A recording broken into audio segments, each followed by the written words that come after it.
Bonjour, bonjour à toutes et à tous, bienvenue sur KTV, Kwezi FM, le 106.9 pour un temps de parole, toujours en direct, à la radio et à la télévision.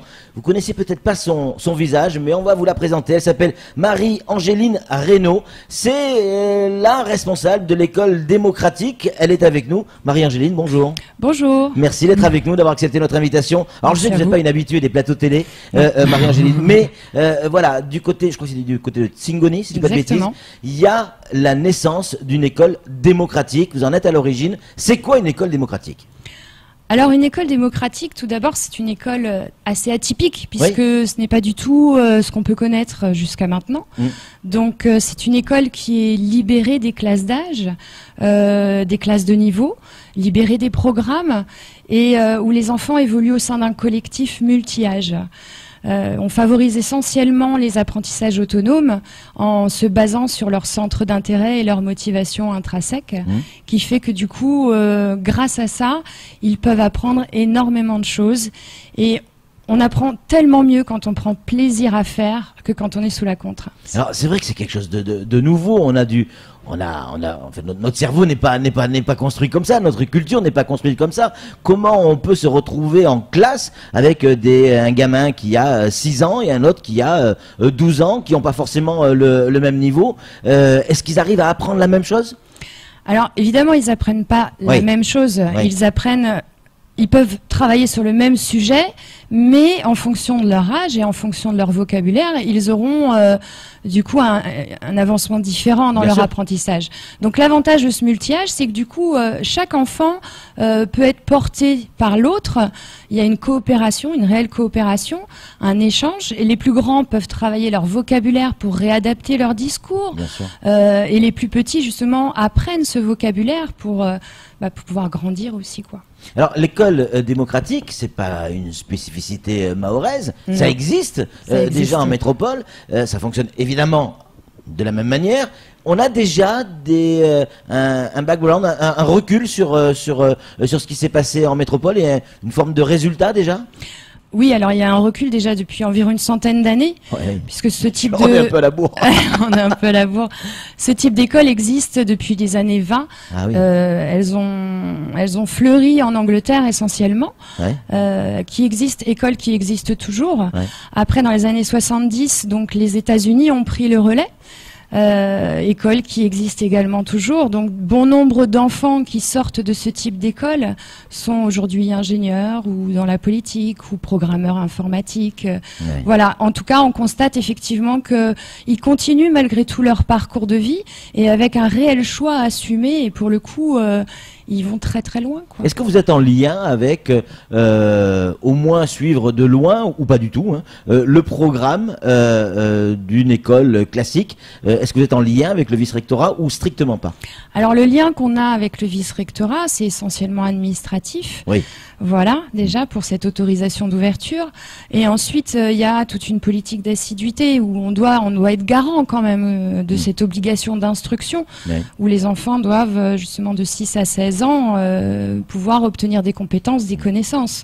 Donc nous, on se base en fait sur le socle commun de compétences pour pouvoir accompagner les enfants dans cette acquisition de connaissances. Donc c'est pas le programme, enfin le contenu qu'il faut apprendre à nos gamins, lui est respecté, c'est la manière de faire qui change en fait. Exactement, c'est tout à fait ça. On se base vraiment sur cette curiosité naturelle et ça j'insiste vraiment là-dessus, c'est que grâce à ça, on peut vraiment élargir ce champ de compétences et aller au-delà de ce qu'on pourrait voir dans une leçon. Et voilà. Voilà. Marie-Angéline, Samuel Bocher, le rédacteur en chef de France Mayotte Matin, a une question à vous poser.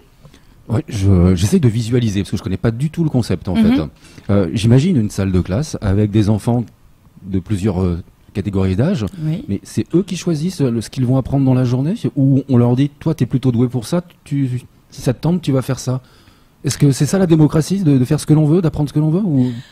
Alors les enfants, effectivement, choisissent ce qu'ils veulent. Il y a tout un panel d'activités, de thématiques, de projets qui leur sont proposés, mais ce panel-là vient des membres actifs, donc les enfants, mais également des adultes. Donc ils choisissent.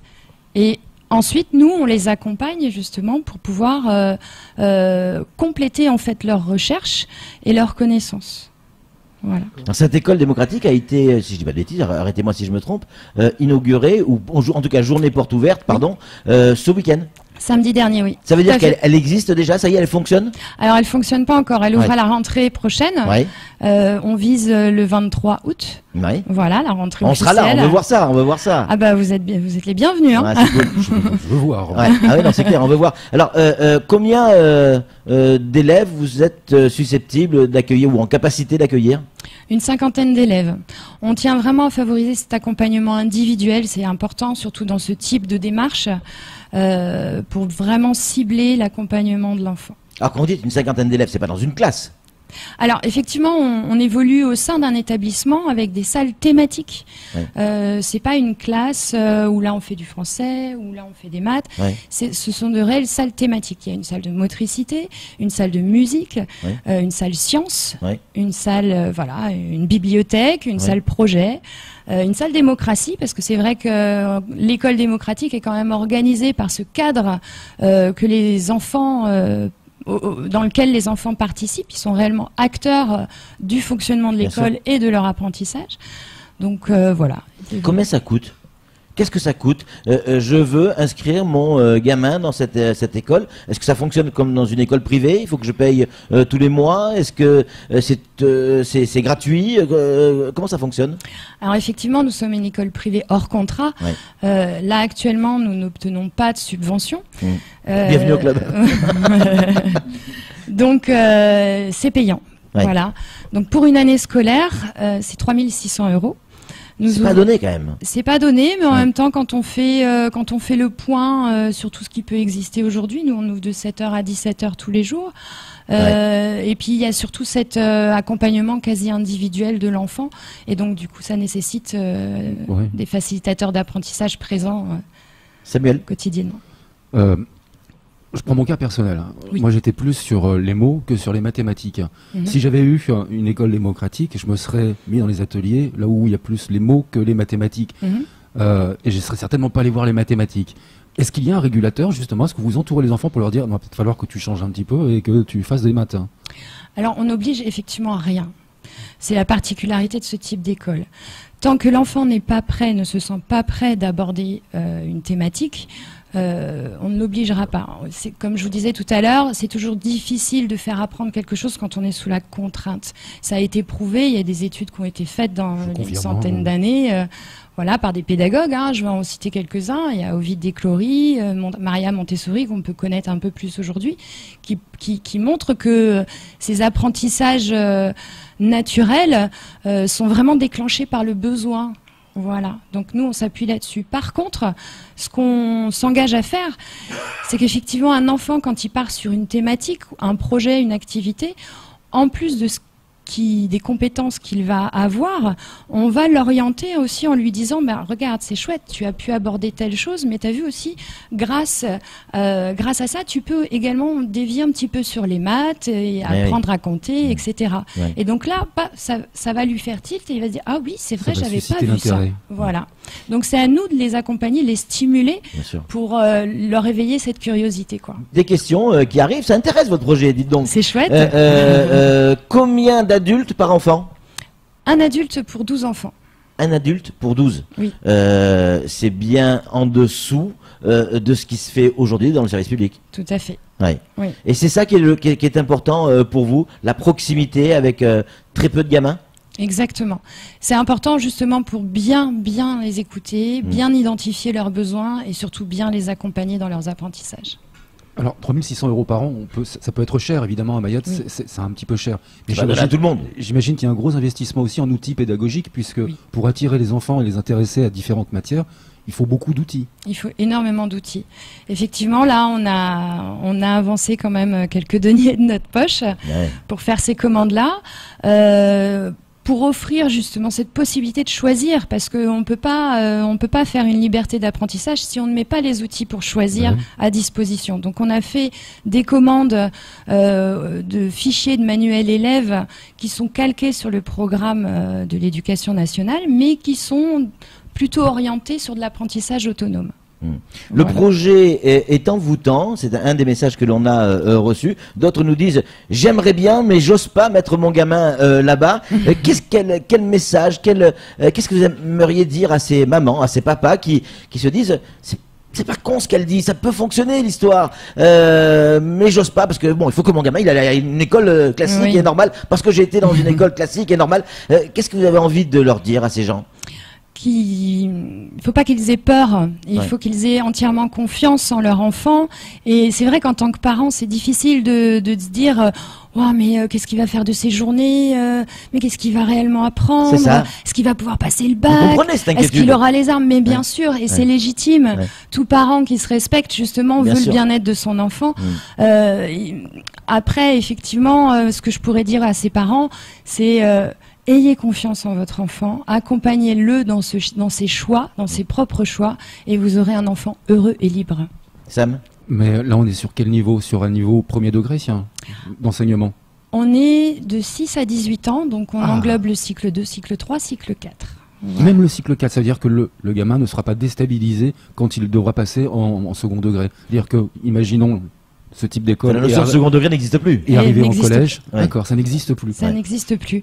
On se base vraiment sur les différents cycles qui sont dans le socle commun de compétences. Donc on n'a plus de niveau, on force plus l'enfant à dire t'as 6 ans, t'es obligé de lire au mois de décembre. Il faut que tu saches lire au mois de décembre.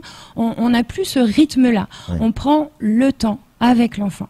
Alors excusez-moi, allez-y. Je trouve que c'est génial pour l'enseignement supérieur en même temps, parce que quand on a passé le bac, on sort d'un moule et on est libre, on est un électron libre et on est paumé. Exactement. Tandis que là, la préparation, elle se sera faite sur toute la croissance en fait. Exactement, et du coup, on se sentira responsable de sa propre vie et donc on sera positionné vraiment dans une société et on pourra avancer dans ce sens avec ses vrais choix.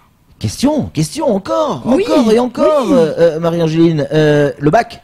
Oui, le bac. Est-ce que mon gamin pourra passer le bac normalement si il va dans votre école? Il n'y a pas de raison qu'il ne puisse pas le passer. Bien au contraire. Il va être comment? En candidat libre, j'imagine? Exactement, ce sera en candidat libre.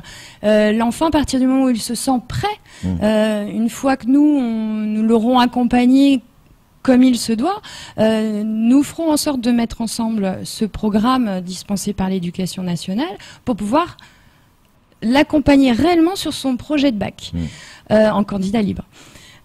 Si ça va au-delà de notre expertise sur certaines matières, sur certains outils, effectivement, nous ferons intervenir des personnes spécialisées qui pourront compléter ce champ de connaissances. Donc ça veut dire quoi? Ça veut dire que c'est un peu comme un permis de conduire. On le passe au moment où on a envie de le passer et nos instructeurs nous présentent au permis de conduire quand on sent qu'on est prêt qu'on est prêt tout simplement à l'obtenir. C'est un peu pareil? C'est un peu pareil, on peut faire cette comparaison. C'est amusant. Non, mais ça veut dire quoi? Ça veut dire que mon gamin passera son bac quand il aura le niveau de le réussir. Quand il aura le niveau et surtout quand il en aura l'envie et le besoin. Ça va avec. Ça va avec. Voilà. Samuel? Dans l'enseignement à distance avec le CNED, il y a des évaluations du niveau scolaire des enfants. Est-ce que là aussi, il y a aussi une évaluation qui est réalisée par le vice-rectorat pour savoir où il se trouve? Alors, l'évaluation qu'il pourrait y avoir, ce serait éventuellement les inspections qu'on aura au sein de l'école, ou justement pour vérifier si l'enfant est bien assidu dans sa scolarité, et surtout les outils qu'on met en œuvre pour que l'enfant puisse avoir les connaissances nécessaires. Voilà. Donc on peut considérer que c'est une forme d'évaluation en lien avec le vice-rectorat. Nous, quotidiennement, nous avons ce livre de bord qui permettra justement à l'enfant de pouvoir bien cibler où il en est dans son apprentissage. Encore un message d'une maman qui nous dit « J'ai fait l'école de Montessori à l'époque, même style de méthode, et c'était génial, une très bonne chose pour Mayotte. » C'est quelque chose qui peut vraiment se développer à Mayotte? C'est quelque chose qui peut vraiment se développer tout court. Et à Mayotte, effectivement, je ne m'attendais pas à ce qu'il y ait autant de retours positifs et encourageants. Je vois que vraiment les gens sont en demande, et même les enfants sont en demande d'apprendre autrement. Comment on vous contacte si effectivement on a envie d'avoir déjà plus d'informations, sans pour autant s'inscrire, mais avoir déjà plus d'informations, comment on vous contacte? Alors, il y a un numéro de téléphone, j'imagine? Il y a un numéro de téléphone, donc je peux le donner. Oui, allez-y. Voilà, au 06 39 02 18 34. 02 18 34. 02 18 34, facile. Facile. Ouais. Et puis sinon, nous avons une page Facebook. Ouais. Voilà, où vous pouvez nous retrouver. École démocratique Mayotte. Horizon.Mayotte. Horizon.Mayotte. Voilà. Nous avons un site internet en construction, donc voilà. Et sinon, voilà. On est présent sur l'école, n'hésitez pas à nous contacter si vous voulez. De toute manière, on va sur visiter. Tsingoni, Voilà. on demande, tout le monde sait et tout le monde pourra vous renseigner. En tout cas, merci beaucoup Marie-Angéline d'être venue sur ce plateau. Bravo pour cette initiative, c'est aussi du privé. Oui. Donc il va falloir beaucoup de courage, vous le disiez à l'instant, vous avez mis vos deniers personnels dans cette histoire, c'est bien parce que vous y croyez. Exactement. Merci beaucoup en tout cas. Par contre, moi j'en veux à mes parents maintenant. Comment, t'en veux à tes parents? Ouais, bah oui. Non, faut pas leur en vouloir. À l'école primaire, j'aurais préféré. Vous pouvez prendre avec vous en cours. Bah, venez. Voilà. Allez, c'est tout pour ce temps de parole. Tout de suite, la suite de nos programmes.